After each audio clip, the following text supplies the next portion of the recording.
What if you could build good habits and break bad ones in less than 2 minutes per day? In today's video, we're breaking down Atomic Habits by James Clear. Let's get into it.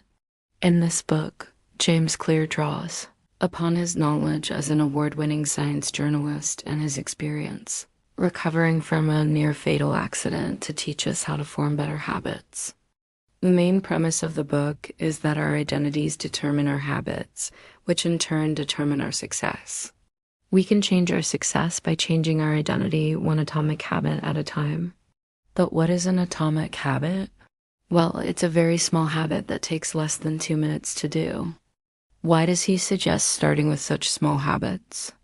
Because when you start a new habit, you don't need motivation to stick with something that only takes 2 minutes. It's easy to convince yourself to do it even when you don't feel like doing it. And once you've made that habit automatic, you can scale it up to make bigger changes. So let's look at some of the atomic habits that will change your life for the better. To keep things simple, we've divided them into the 4 laws of behavior change. Law 1 is make it obvious. This is all about setting yourself up for success. For example, you're more likely to eat healthy if you have fruits and vegetables ready to eat and prepared meals in your fridge. Make the right choice, the easy choice. That means if you want to read more, leave a book on your bedside table or next to your bed. If you want to exercise more, lay out your workout clothes the night before. By making the right choice easier, you'll be more likely to stick with it. So how do we make better choices more obvious? 2 ways. First, design your environment to make the right choice the easy choice. Second, use implementation intentions. These are basically if-then statements that help you decide what you're going to do in certain situations. For example, if it's Friday and I'm feeling like pizza, then I will go to my favorite pizza place. By creating these implementation intentions, you remove the need for willpower because you already know what you're going to do in certain situations. Law 2 is to make it attractive. We're more likely to do things that we enjoy and less likely to do things that we don't. We can use this to our advantage by making the good habits more attractive and the bad habits less attractive. For example, if you want to eat healthier, buy fruits and vegetables that are more appealing to you. Maybe it's a nice variety of colorful veggies or a fruit that you really love. If you want to read more, find a book that you can really get into. Or if you want to exercise more, find a workout buddy who will make you accountable. Another way to make good habits more attractive is to join a culture where those habits are the norm. For example, if you want to become a morning person, then start spending time with other people who are morning people. The 3rd law is to make it easy.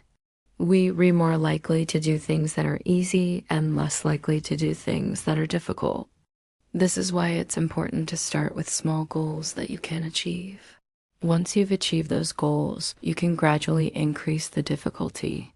For example, if you want to save more money, start by setting a small goal, like saving $5 per week. When you've achieved that goal, you can gradually increase the amount that you're saving. Another way to make it easy is to remove as many obstacles as possible. For example, if you want to read more, but you always find yourself getting distracted by social media, then try removing your phone from your bedroom. By removing these obstacles, you'll be more likely to stick with your good habits. And the final law is to make it satisfying.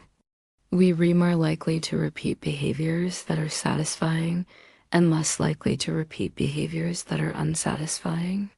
This is why it's important to reward yourself for sticking with your habits. For example, if you want to exercise more, then reward yourself with a new workout outfit after you've completed your first week of working out. You can also use the satisfaction of the habit itself as a reward. For example, if you want to read more, then try finding a book that you're really enjoying. By rewarding yourself for sticking with your habits, you'll be more likely to repeat them. You can also use a habit tracker to help you stay motivated. A habit tracker is simply a visual way to see your progress over time. Seeing your progress can be a powerful motivator to keep going. So there you have it, a quick breakdown of Atomic Habits by James Clear. Remember, small changes can make a big difference. It's the small things in life that add up to the big things. Thanks for watching, and see you in the next video.